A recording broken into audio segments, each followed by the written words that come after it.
Shalom, God is good all the time. Tuhan selalu baik setiap saat.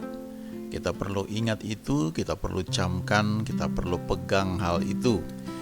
God is love, Allah adalah kasih. Dia selalu merancangkan hal-hal yang baik bagi kita, dan dibutuhkan kerjasama dari kita supaya rancangannya yang baik itu bisa terwujud dalam kehidupan kita.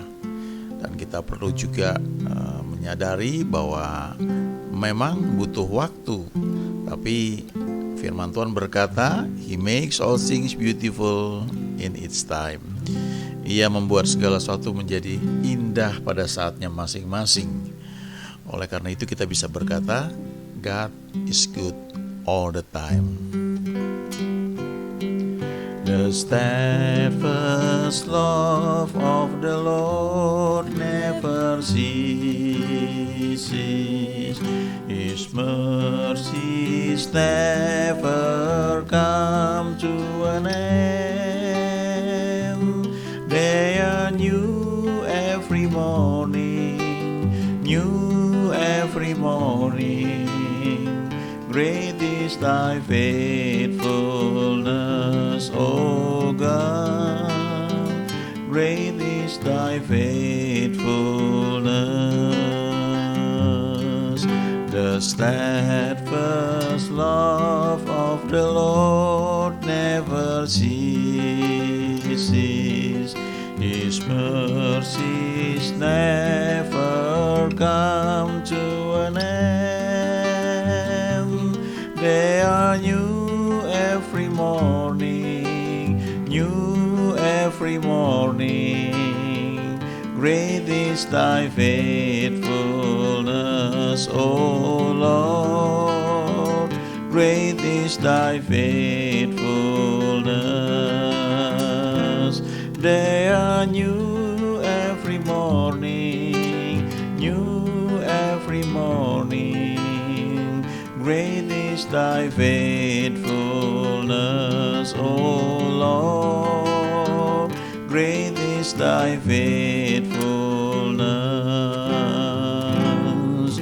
Kasih Tuhan tak berkesudahan, tak habis-habisnya rahmat-Nya. Selalu baru tiap pagi, baru setiap pagi. Besar setiamu Tuhan, besar setiamu.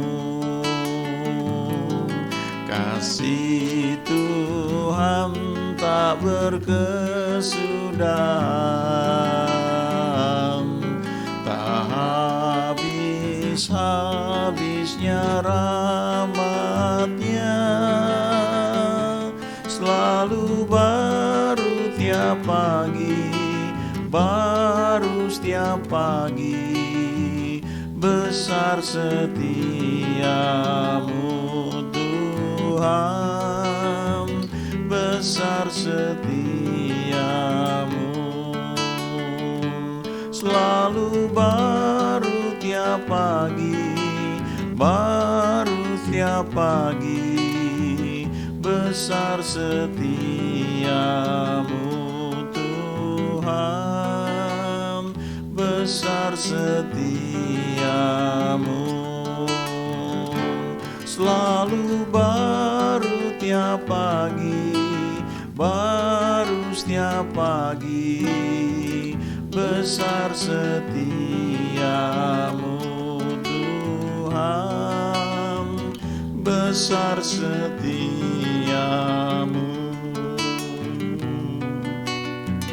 Besar setiamu Tuhan, besar setiamu. Besar setiamu Tuhan, besar setiamu.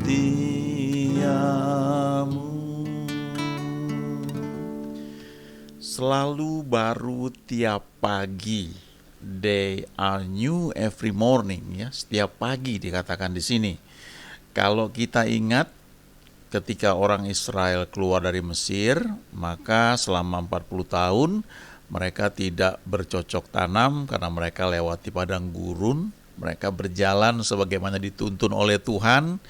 Mereka melihat tiang api pada waktu malam atau tiang awan pada waktu siang, mengikuti gerakan tuntunan dari Tuhan.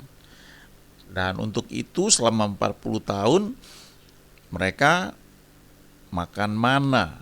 Dan Alkitab mengatakan mereka mesti bangun pagi-pagi memungut mana, dan itu hanya cukup untuk hari itu bagi keluarga mereka.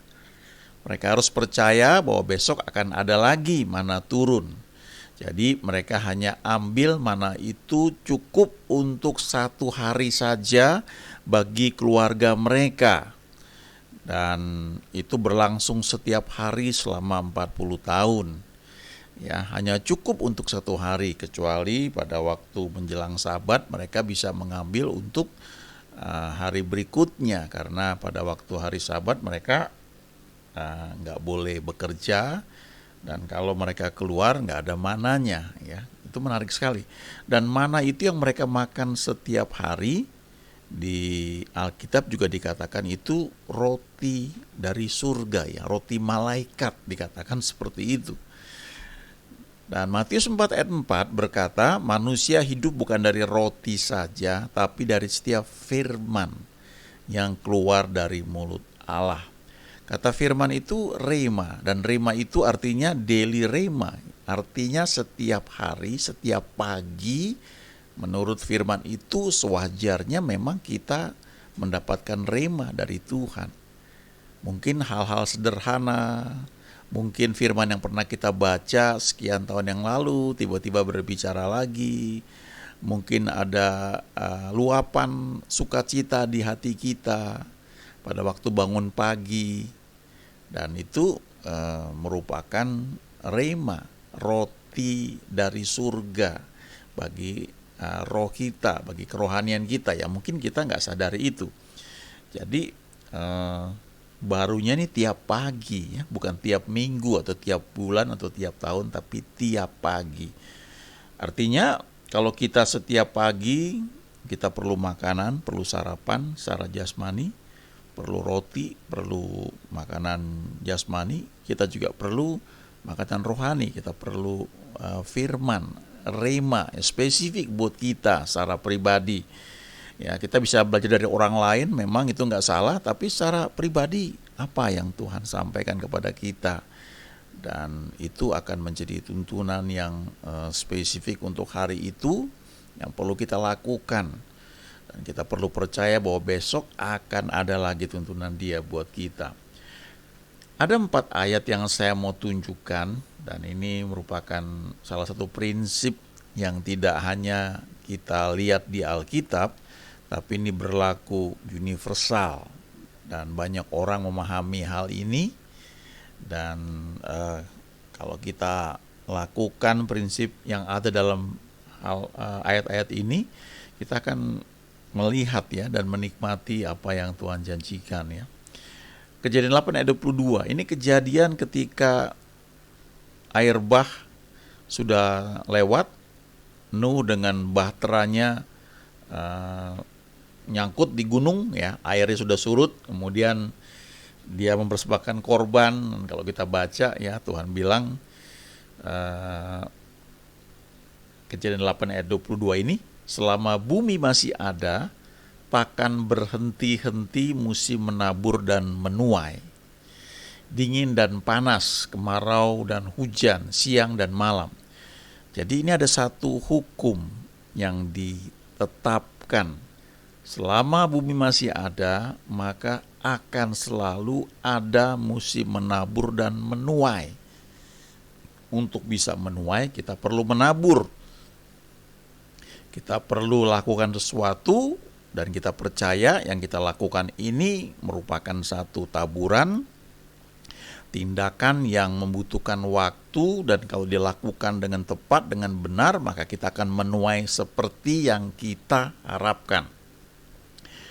Lalu di perjanjian baru, ya, di Galatia 6 ayat 7, Paulus bilang seperti ini. Sebenarnya ada beberapa ayat ya, tapi yang saya mau bacakan dari kitab Galatia ini hanya ayat 6, lalu hanya ayat 7 ya, dan kemudian ada tambahan di ayat 9. Galatia 6 ayat 7, jangan sesat, Allah tidak membiarkan dirinya dipermainkan, karena apa yang ditabur orang itu juga yang akan dituainya. Jadi di sini ada satu prinsip menabur dan menuai yang diajarkan oleh Paulus.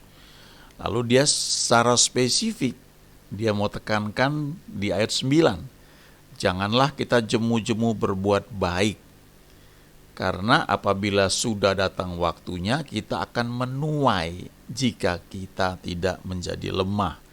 Jadi Paulus mau bilang bahwa perbuatan baik yang kita lakukan itu merupakan taburan. Itu merupakan saat kita menabur. Ya. Dan lakukan itu dan jangan jemu. Karena nanti akan datang waktunya kita akan menuai. Kalau kita nggak jemu, kalau kita nggak menjadi lemah. Bahkan kalau kita sudah konsisten lakukan itu menjadi gaya hidup kita, maka setiap saat kita akan menuai apa yang pernah kita tabur sebelumnya. Ya, saya ingat bertahun-tahun yang lalu, ya, waktu saya masih kuliah, ada masa ketika waktu itu saya udah cari uang sendiri ya, dari sejak mahasiswa dengan cara jadi mengajar, jadi guru bimbingan belajar, bimbingan tes, dan itu wah sangat lumayan lah untuk mahasiswa, apalagi kalau udah menjelang ujian masuk perguruan tinggi negeri, itu namanya bimbingan belajar bisa tiba-tiba banyak sekali, asal kita kuat aja, ngajar dari jam 7 pagi sampai jam 9 malam non-stop, itu selalu ada kelas ya. Paling cuma break makan siang, makan malam, habis itu ngajar terus. Dan itu merupakan bagi banyak mahasiswa itu ya suatu penghasilan yang sangat menggiurkan ya, karena mahasiswa kan belum bekerja sebenarnya. Dan juga sebagai guru privat ya pada masa itu. Nah, saya ingat ada dua momen lah ya. Waktu itu ada satu orang yang saya kenal, dan orang ini minta supaya saya ngajar adiknya ya, sebagai guru privat, karena adiknya itu nggak naik kelas waktu itu. Jadi janjian ya, biasanya kalau ngajar itu sekali ngajar 1,5 jam, tapi waktu itu saya bilang oke, 2 jam ya, 2 kali seminggu ya, kamu siap gitu. Lalu dia tanya berapa biayanya. Oh, saya bilang oh enggak, saya mau menabur ya, saya mau menabur ini free ya, kamu nggak perlu bayar, yang penting kamu siap waktu saya datang. Kita janjian 2 kali seminggu, sekali ngajar 2 jam. Lalu saya siapkan soal-soal, PR-PR, kamu latihan ya, dan nggak perlu bayar ya. Dia agak kaget. Lalu saya bilang, oh saya lakukan ini karena saya percaya ini taburan saya akan menuai, bukan dari kamu, dari tempat lain, saya akan menuai, saya bilang seperti itu. Kemudian ada juga beberapa teman yang waktu itu di sekolah swasta, mereka ingin bisa masuk di perguruan tinggi negeri. Nah, karena saya guru bimbingan belajar, jadi saya tahu soal-soal apa yang biasa diajarkan, dan setiap tahun itu begitu selesai UMPTN, langsung kami ya, saya dengan teman-teman, kami tim gitu mengerjakan tes tersebut yang sudah begitu orang sudah selesai hari pertama, kita langsung kerjakan jawaban untuk tes itu dan langsung dibagikan bagi setiap siswa yang ingin tahu kira-kira benar nggak yang mereka jawab tadi waktu ujian ya. Nah, jadi karena sudah bertahun-tahun ngajar seperti itu ya, kebayang kira-kira soal yang keluar itu seperti apa. Jadi orang-orang yang mau tes itu saya ajak untuk berkumpul, lalu janjian. Saya lupa ya, seminggu sekali atau 2 kali. Tapi ada beberapa orang, lumayan, mungkin 10 lebih ya. Dan waktu itu saya ajak doa juga tentunya. Tapi dari segi skill saya ajarkan mereka, lalu saya buatin soal, saya fotokopi, saya bagikan, lalu saya kasih tahu trik-triknya seperti apa ya. Lalu yang kemungkinan keluar tuh seperti apa, ini yang perlu dilatih, yang ini nggak perlu ya, dan sebagainya. Lalu saya bilang ini saya free ya ngajar ini, nggak usah takut ya. Yang penting kalian sungguh-sungguh ikutin aja. Saya menabur dan saya akan menuai dari tempat lain. Ya, bersyukur dari orang-orang yang ikut tes itu ada beberapa orang ya masuk di perguruan tinggi negeri yang memang mereka inginkan. Lalu sebagai tanda terima kasih mereka kasih pajangan yang sampai sekarang itu masih ada ya. Mereka tulis nama-nama mereka di balik pajangan itu. Nah, itu waktu saya kuliah, dan setelah saya lulus ya, lalu ada masa saya pelayanan ya ke beberapa tempat. Tapi kemudian saya ikut satu tes ya, tes satu sekolah, dan sekolah itu memberikan beasiswa. Nah, dari sekian banyak orang yang tes, karena ini sekolahnya juga menjaring calon murid dari seluruh Indonesia. Nah, saya termasuk satu di antara, saya nggak tahu berapa orang ya yang dapat beasiswa untuk hal itu. Walaupun sifatnya pinjaman dan itu dikembalikan setelah bekerja. Tapi saya memandang itu tuayan saya ya, tuayan karena saya menabur sebelumnya. Saya mengajar beberapa orang ya dengan tulus, dengan sungguh-sungguh, dan saya tidak meminta bayaran, dan saya percaya saya akan menuai, dan tuayan saya itu ya. Waktu pada masa itu sekolah sejenis tersebut yang mulai bermunculan. Tapi dari sekian banyak sekolah yang cukup bagus ya, bahkan pada masa itu ya yang saya tahu itu yang terbaik di Indonesia. Ada lagi satu sekolah yang baru dibuat ya, dia buat juga beasiswa. Hanya 2 sekolah itu yang memberikan beasiswa ya. Dan dua-duanya saya tes, dua-duanya keterima.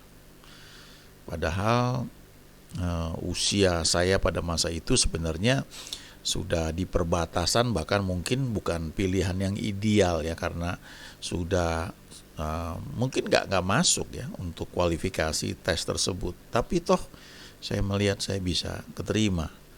Sementara ada adik kelas yang beberapa tahun di bawah saya, menurut saya cukup pintar tapi nggak keterima. Saya keterima dan dapat beasiswa ya. Nah, itu salah satu contoh ya, bahwa hidup ini kita menabur lalu kita akan menuai. Ya, itu sebabnya Paulus bilang jangan jemu-jemu berbuat baik, karena kita pasti akan menuai. Ada pendeta hamba Tuhan yang saya kenal bertahun-tahun yang lalu, dia ngerti prinsip ini. Dan dia bilang ya dalam salah satu khotbahnya, saudara boleh percaya apa tidak ya, tapi ini yang saya lakukan. Kalau saya butuh uang untuk pelayanan misalnya, yang saya buat adalah saya menabur dulu. Ya, saya lihat gereja lain, pelayanan lain yang membutuhkan, saya tabur dulu, dan saya pasti akan menuai. Itu sudah jadi gaya hidup dia, dan dia buktikan itu terjadi dalam kehidupan dia, dalam pelayanan dia. Jadi artinya apa yang kita tabur akan kita tuai ya, itu satu hukum menabur dan menuai ya. Ada yang bilang hukum karma dan sebagainya, tapi Alkitab mengatakan ini hukum tabur tuai. Lalu 2 Korintus 9 ayat 6 ya, Paulus bilang ini kita perlu renungkan ya. Kalau kita di gereja mau memberikan persembahan ya, kadang-kadang dibacakan ayat ini untuk memotivasi, atau setidaknya kita tahu ada dasar firman-Nya. Kalau kita ke gereja ada waktunya pemberian ya, kolekte kita sebutnya, karena dikolek itu bukan gereja ngumpulin uang untuk biaya operasional, walaupun memang itu dipakai untuk biaya operasional. Tapi itu kesempatan buat kita untuk menabur, untuk memberi. Sebab kalau kita nggak menabur, kita nggak menuai. Kalau kita nggak memberi, kita nggak menerima. Itu ada hukumnya, ya, the laws of giving and receiving. Ada hukumnya seperti itu. Dan Paulus bilang begini, camkanlah ini, orang yang menabur sedikit akan menuai sedikit juga. Dan orang yang menabur banyak akan menuai banyak juga. Jadi ukuran ini menentukan. Kadang-kadang orang berpikirnya salah, ya. Berpikirnya, wah, kok seperti main lotre, ya, memberi 100.000 misalnya, terus baliknya 1 juta misalnya gitu. Itu bukan main lotre, ya. Alkitab berkata, di mana hartamu di situ hatimu. Jadi sebenarnya waktu kita memberi itu kita perlu dalam tuntunan Dia, dan hati kita itu perlu benar. Ya, satu ketika Tuhan Yesus memperhatikan orang-orang yang memberi persembahan. Jadi ini pada masa itu konteksnya orang itu kalau mau memberi persembahan, ya mereka mesti mungkin maju ke depan, ya, memberi, atau mungkin di satu tempat, tapi bukan di kolekte seperti kantong kolekte. Dan lalu ada orang kaya memberi dalam jumlah besar, dan ada satu orang janda miskin yang memberi 2 peser katanya, 1 duit. Dan Tuhan berkata bahwa janda ini memberi lebih banyak daripada orang-orang kaya itu, karena orang-orang kaya itu memberi dari kelimpahannya, tapi janda ini memberi dari apa yang dia sendiri butuhkan, dari kekurangannya. Ya, jadi dikatakan di situ bahwa janda ini jadi memberi lebih banyak, karena secara persentasi yang dia beri itu nilainya besar sekali dibanding apa yang dia punya. Tapi prinsip ini berlaku, ya. Siapa yang menabur sedikit akan menuai sedikit, menabur banyak akan menuai banyak. Makanya di sisi lain kita tidak bisa iri, ya, kalau ada orang yang menerima tuaian banyak, karena dia menaburnya juga banyak, ya. Kita nggak perlu banding-bandingkan satu dengan yang lain, tapi yang penting waktu kita memberi itu kita berdoa, kita tanya Tuhan, dan untuk kita lakukan itu berapa, ya. Nggak usah dibanding-bandingkan dengan orang lain. Kadang-kadang di beberapa tempat itu ya suka tanpa sadar mungkin menilai, wah ini pasti pemberian si ini si ini. Harusnya nggak seperti itu, ya, karena kita berurusan dengan Tuhan, ya, masing-masing. Lalu Lukas 6 ayat 38, berilah dan kamu akan diberi. Nah, ini dia, give and it shall be given. Suatu takaran yang baik, yang dipadatkan, yang digoncang, dan yang tumpah keluar akan dicurahkan ke dalam ribaanmu. Sebab ukuran yang kamu pakai untuk mengukur akan diukurkan kepadamu.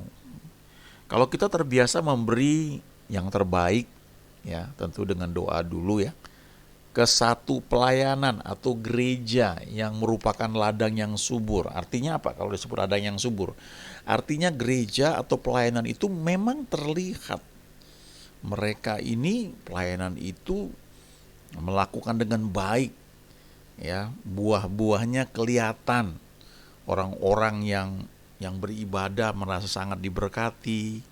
Lalu persembahan yang mereka terima itu dikelola dengan baik, ya, nggak sembarangan gitu, tidak digunakan tanpa tuntunan Tuhan, ya. Karena itu kan persembahan, artinya sesuatu yang mewujudkan hati kita dalam penyembahan kita kepada Tuhan. Memang fisiknya itu dalam bentuk uang, tapi uang itu mewakili hati dari orang yang memberi. Itu sebabnya kalau kita mengelola uang persembahan di gereja atau di pelayanan, kita harus hati-hati, kita harus ingat bahwa itu bukan uang kita. Itu adalah perwujudan penyembahan orang-orang yang mengasihi Tuhan. Kita harus straight dengan benar. Dan kalau kita treat dengan benar, maka pelayanan yang kita lakukan juga akan sangat diberkati. Dan orang-orang akan makin merasa ingin memberi ke pelayanan seperti itu. Ya, beberapa kali saya mengalami ketika hadir di satu pelayanan, lalu ada tantangan persembahan, itu hati seperti ditarik luar biasa, ingin memberi. Dan tidak selalu jumlah yang diberikan itu merupakan kelimpahan dari apa yang saya miliki. Ya, kadang-kadang punya kebutuhan lain. Tapi tidak bisa dipungkiri dalam ibadah saat itu, ya, di pelayanan tersebut, ya, kalau kita belajar kenal Tuhan, kita ngerti, ya, di hati kita ini Tuhan berbicara, ada dorongan, ayo menabur sekian, ya.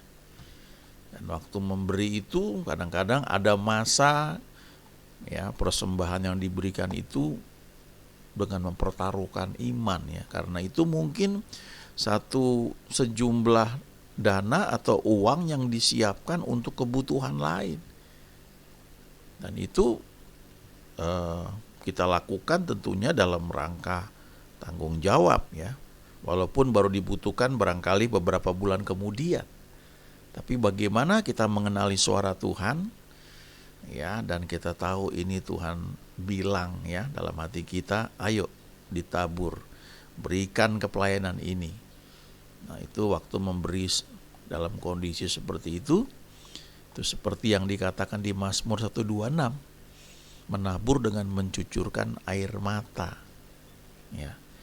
Nah, kalau kita bisa melakukan itu, ya, karena kita tahu ini suara Tuhan, kita tahu Dia menghendaki kita menabur di tempat tersebut, maka walaupun mencucurkan air mata, tapi kita tahu ini perintah Tuhan, dan akhirnya memang kita akan menuai, dan menuainya itu, ya, luar biasa. Tuhan tidak pernah berhutang, kita perlu ingat baik-baik itu, ya. Tapi kita perlu juga memang melatih istilahnya, ya, telinga rohani kita untuk mendengar, ya. Kalau kita melayani, ya, kita juga harus hati-hati dalam mengelola uang persembahan yang diberikan kepada pelayanan di mana kita terlibat, ya. Ya, ini jauh di atas seperti yang Yudas Iskariot lakukan, ya, mencuri uang persembahan itu udah nggak masuk hitungan, itu jauh sekali, ya, itu orang yang nggak kenal Tuhan, ya, orang yang nggak bertobat. Tapi ini bicara tentang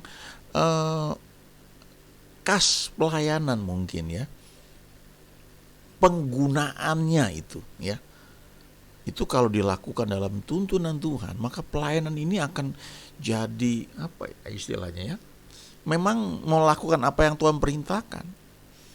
Dan pelayanan seperti ini pasti gak pernah kurang uangnya. 1-2 kali mungkin kelihatannya kita sedang kurang, tapi selalu ada supply. Dan kita akan melihat, ya, orang-orang yang memberi di pelayanan seperti ini juga diberkati, merasa sangat diberkati, merasa sangat bersyukur, ya.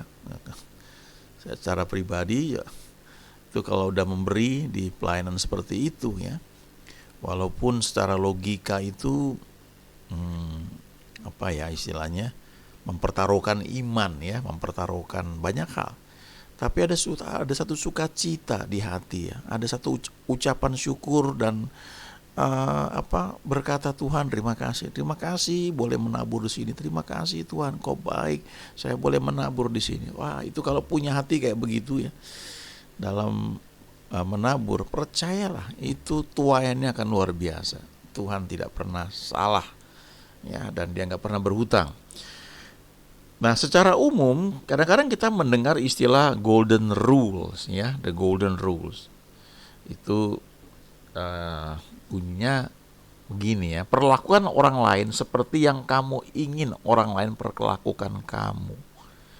Jadi kalau kita ingin supaya kita menerima pelayanan yang baik, ya, kita lakukan itu kepada orang lain. Itu taburan kita supaya kita menuai juga yang baik dari orang lain. Ya, do not treat others in ways that you would not like to be treated. Ya, jangan perlakukan orang lain dengan cara yang kamu nggak mau diperlakukan seperti itu. Nah, ini hati-hati ya. Ya, kadang-kadang apalagi di pelayanan ya, kita itu melayani Tuhan yang sama ya. Kadang-kadang ada orang yang berbuat salah ya. Gak ada yang sempurna di antara kita. Ya, jangan sampai mungkin kita bisa beda ya, tapi jangan kita menghalangi ya, apalagi dengan sengaja menghambat pelayanan atau sesuatu yang dalam kendali kita. Ya. Alkitab berkata, kalau dalam kendalimu ya jangan kamu buat itu menjadi sulit. Ada istilah kan begini, kalau bisa dipersulit kenapa harus dipermudah? Enggak begitu, harus sebaliknya. Kalau bisa dipermudah kenapa harus dipersulit ya? Ya. Jadi niat di balik itu semua, kita perlu jaga hati kita. What you wish upon others, you wish upon yourself. Ya. Apa yang kamu harapkan dari orang lain, sebenarnya itu merupakan harapan juga yang akan terjadi pada diri kita. Ya. Itu golden rules. Ini salah satu hal yang perlu kita istilahnya kita pegang, kita ingat, kita simak. Ya. Beberapa hari yang lalu saya lihat seorang hamba Tuhan ya, dia bagikan bagus sekali ya. Kalau Anda lihat seseorang, Anda jangan lihat jabatannya ya. Anda coba lihat bagaimana Tuhan memandang orang itu. Maka kita akan beda. Kita nggak manfaatkan orang itu. Kita nggak pakai orang itu untuk mencapai tujuan kita. Ya sebaliknya, kita mandang ini jiwa. Ya sejelek apapun, serendah apapun jabatan posisinya, tapi Tuhan Yesus juga mati bagi orang itu, apalagi kalau dia orang yang dalam pelayanan di mana kita terlibatnya. Mungkin dia cuma ya bukan orang yang di panggung ya, barangkali dia cuma orang biasa ya, juga bukan orang kaya ya. Kita perlu ingat bahwa Tuhan Yesus juga mati bagi orang-orang seperti itu ya. Perusahaan-perusahaan yang besar yang langgeng ya puluhan tahun tetap ada sampai sekarang. Mereka punya satu moto ya, prinsip yang sebenarnya mencerminkan the golden rules tersebut ya. Memperlakukan orang lain seperti kita ingin diperlakukan. Nah, mereka mewujudkannya dalam bentuk mungkin visi atau pernyataan yang mudah ya diingat. Misalnya membantu mewujudkan kehidupan yang lebih baik. Nah, jadi visi awalnya itu pengembangan perusahaan dan sebagainya, tujuannya ke sana, membantu orang lain mencapai kehidupan yang lebih baik. Itu sebenarnya di firman Tuhan ya, ada. Dan kalau kita mau lakukan hal itu, percayalah kita juga akan menikmati yang baik. Ya, Tuhan tidak pernah berhutang. Sebaliknya, kalau kita melakukan sesuatu pada orang tertentu, ya jangan kita harap dari orang itu tuaian kita, tapi coba pandang dari banyak hal kita akan menuai. Ya. Lakukan sesuatu itu dengan sikap hati yang benar, nanti lewat orang lain Tuhan bisa pakai untuk kita menikmati tuaian kita. Ya, jangan lupa God is love, Allah adalah kasih. Dan jangan lupa juga bahwa He makes all things beautiful in its time. Ia membuat segala sesuatu menjadi indah pada saatnya masing-masing. Dan kita bisa berkata bahwa God is good all the time. Amin.